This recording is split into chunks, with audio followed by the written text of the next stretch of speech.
are heading out to Gjakova right now, and the bus leaves here pretty frequently, and it's roughly about 1 hour and 20 minutes. With that being said, I hope this will be a speedy ride.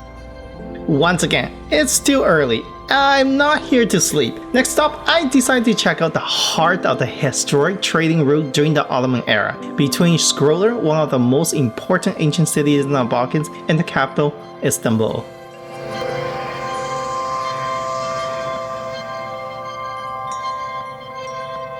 The city of Gjakova had been populated since the prehistoric eras and one of the most developed Balkan cities during the Ottoman period. However, the city suffered greatly from the Serbian and the Montenegro forces during the First Balkan War. The town was badly affected by the Kosovo War, suffering great physical destructions and large-scale human losses and human rights abuses. Yugoslav unit was stationed in and near the town in 2 barracks due to the risk of being attacked by the Kosovo Liberation Army from across the border in Albania. In one instance, NATO aircraft misidentified a convoy of Albanian refugees and attacked it. The destruction can be seen today, and many of the structures are left in ruins.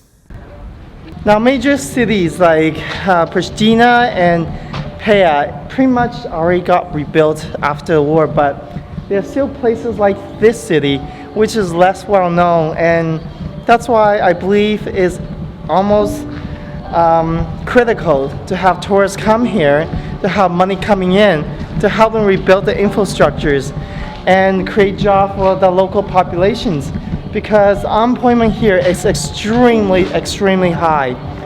And so I hope you come to visit many of the beautiful off-beaten path places here in this country.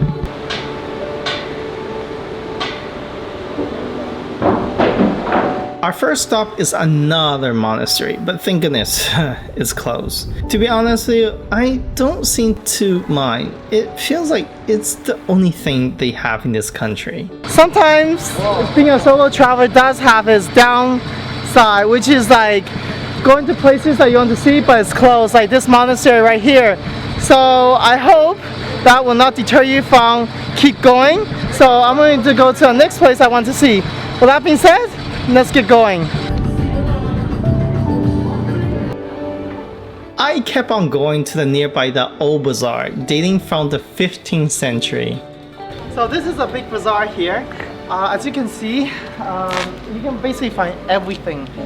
However, it is a little bit deserted, and it can definitely use some more tourism and have more tourism dollar coming here to support the local economy. What I've been doing is look around to see what kind of deals I can find. The bazaar is the heart of the economy in Gjakova and covers 380,000 square feet of market space and 1 kilometer in length. Its importance came shortly after the appearance of first craftsmen and the artisan processing produce after Gjakova obtained the small town status in the late 16th century. It was burned and destroyed, and then it was reconstructed after suffering damage during the 1999 Kosovo War.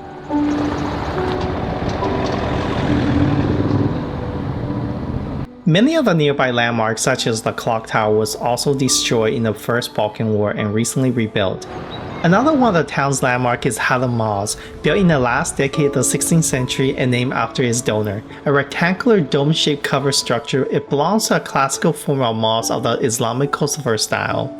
Around the mosque there are tombs with sculpted decorations engraved in the Old Ottoman language. In 2000, the restoration project started, but because of difficulty in finding skilled craftsmen and good materials, the restoration stopped in 2002. In 2003, the Cultural Heritage Without Borders took over the restoration of Hadum Mosque and was finally completed in 2005.